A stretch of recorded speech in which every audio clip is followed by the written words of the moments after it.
اعوذ باللہ من الشیطان الرجیم بسم اللہ الرحمن الرحیم۔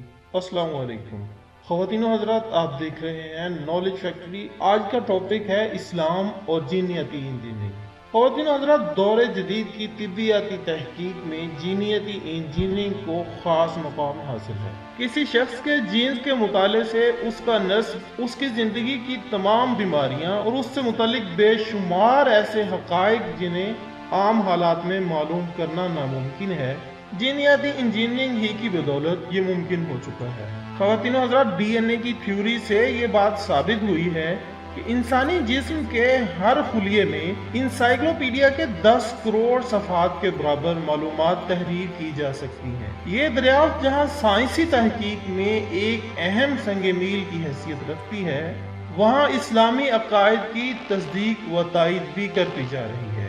آج کی طبی تحقیق میں ڈی این اے کوڈز کو بے نقاب کر رہی ہے، اور ایک ایسا وقت بھی آئے گا، یہی تحقیق جب اپنے نقطہ کمال کو پہنچے گی اور ہم ایسے آلات ایجاد کرنے میں کامیاب ہو جائیں گے جن سے کسی بھی انسان کی گزری ہوئی زندگی کے اچھے برے اعمال کے بارے میں جان سکیں گے۔ خواتین و حضرات، روز قیامت جب حساب کتاب لیا جائے گا تو لوگوں کے ہاتھ اور پیر اس بات کی گواہی دیں گے کہ انہوں نے اپنی پوری دنیاوی زندگی میں کیسے اعمال سر انجام دیے۔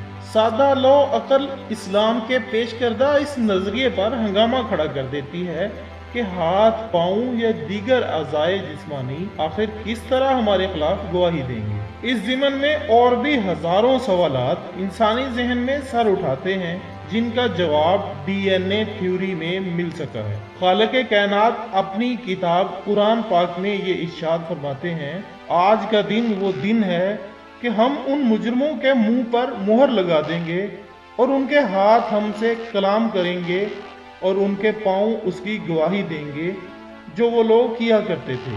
خواتین و حضرات، اسی آیت کی تشریح میں سرور دو جہاں صلی اللہ علیہ وآلہ وسلم کا ارشاد گرامی ہے، پس اس کے منہ پر مہر لگا دی جائے گی اور اس کی ٹانگ، گوشت اور ہڈیوں کو بولنے کا حکم ہوگا، پس اس کی ٹانگ، گوشت اور ہڈیاں اس کے اعمال بتائیں گے۔ ایک اور حدیث پاک میں ارشاد ہے، جس روز منہ پر مہریں لگا دی جائیں گی، انسان کے جسم کی سب سے پہلی ہڈی جو بولے گی وہ بائیں ٹانگ کی ران کی ہڈی ہوگی۔ خواتین و حضرات، آج سے 1400 سال پہلے عرب کے اس معاشرے میں اسلام نے یہ عقیدہ پیش کیا جہاں ذہنوں میں جہالت کی گرد تھی اور وہ لوگ اپنی جہالت پر فخر کرتے تھے۔ وہ اس اسلامی تصور کو بآسانی قبول نہیں کر سکتے تھے۔ وہ تو مرنے کے بعد دوبارہ اٹھنے کے متعلق حقیقت کو بھی جھٹلاتے تھے۔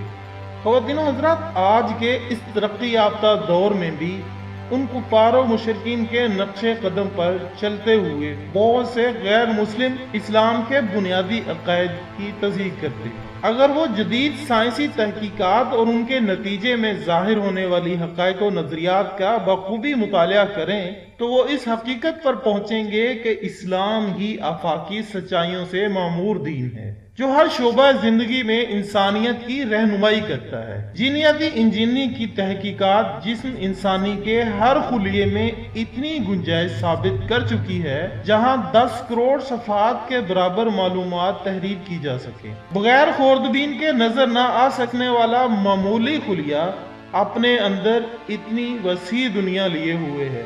روز آخر اللہ رب العزت کے حکم پر انسانی جسم کا ہر خلیہ اپنی ساری رودات اپنی زبان سے کہہ سنائے گا اور انسان کا سب کیا دھرا اس کی آنکھوں کے سامنے بے نقاب کر دے گا۔ یہ اسلام کی تعلیم ہے اور اسی طرف جینیاتی انجینئرنگ کی تحقیقات پیش قدمی کر رہی ہے۔ خواتین و حضرات، جدید میڈیکل کی ان ساری تحقیقات کو سامنے رکھتے ہوئے اللہ اور اس کے رسول صلی اللہ علیہ وآلہ وسلم کے ارشادات پر ایک نظر کریں تو یہ حقیقت کھل کر سامنے آ جاتی ہے کہ اللہ اور اس کے رسول کے قول سے بڑھ کر حق، سچ کائنات میں کہیں موجود نہیں۔ آج تک سائنس اور طب کی جتنی بھی تحقیقات ہوئیں وہ بالآخر اس نتیجے پر پہنچی ہیں کہ نبی آخر الزماں حضرت محمد صلی اللہ علیہ وسلم کی ہر بات حق اور سچ پر مبنی ہے۔ اور سائنسی بنیادوں پر کام کرنے والے معاشروں کے لیے اس سے روگردانی ممکن نہیں۔ قرآن مجید کا ہر لفظ رسول اللہ صلی اللہ علیہ وسلم کی عظمت بیان کرتا ہے۔ اللہ تعالی ہمیں قرآن پاک کو پڑھنے، سمجھنے اور اس پر عمل کرنے کی توفیق عطا فرمائے۔ خواتین و حضرات، اس کے ساتھ ہی آج کی ویڈیو کا اختتام ہوتا ہے۔ دوبارہ ملاقات ہوگی ایک نئی ویڈیو کے ساتھ، تب تک کے لیے اجازت دیجیے گا۔ اپنا دوستوں، رشتہ داروں اور گرد و نواح کے تمام لوگوں کا بہت خیال رکھیے گا۔ اللہ حافظ۔